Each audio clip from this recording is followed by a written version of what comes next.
नारद जी वहीं पहुंच गए। ये नारद जी कंस के पास बार बार आते। नारद जी पहुंच गए वहां। नारद जी कह रहे हैं कि कंस ने मुझको प्रणाम किया और मुझसे पूछा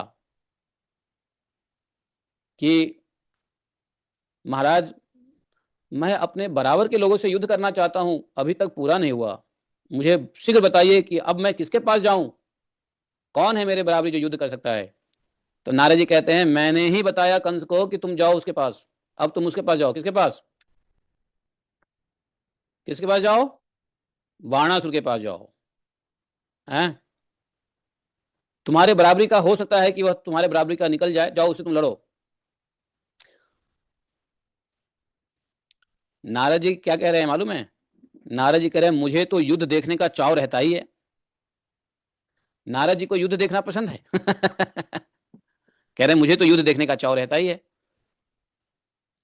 मया युद्ध आदि दिक्षुणा प्रेरितश्चेति कंसाख्यो मया युद्धादि दिक्षुणा। नारद जी क्यों हमेशा युद्ध देखना चाहते रहते हैं? है? नारद जी बोले कि जब मैंने इस प्रकार से प्रेरणा दिया, आइडिया दिया कंस को, तो कंस कहां गया? बाहुबल से पागल, हाथी की तरह, मद से उन्मत्त होकर के, अपने शक्ति से उन्मत्त पागल होकर के कंस गया शोणितपुर। वहां रहता था वाणासुर। अच्छा, एक बात समझ में आई बात कि नारद जी क्यों इसको कंस को जगह जगह भेज रहे हैं? पता है क्यों? इसलिए भेज रहे हैं कि उनको पता है कि भगवान आने वाले हैं, तो सिर्फ कंस को मारेंगे तो ये असुर सब तो बच जाएगा। इसलिए कंस से सबको इकट्ठा करवा रहे हैं नारद जी। पृथ्वी का भार हल्का करना है ना। जब भगवान आएंगे पृथ्वी के भार हल्का करने में, तो भक्त भी तो बैठे थोड़ी रहेंगे। नारद जी भी आ जाते हैं हेल्प करने के लिए भगवान की।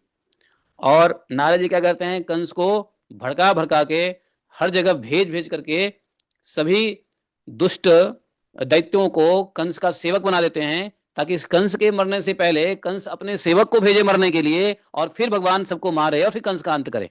कितनी अच्छी प्लानिंग है ये भगवान, बताओ ठाकुर जी की। ये सम टोटल गेम समझ गए भगवान की? नहीं समझे हैं?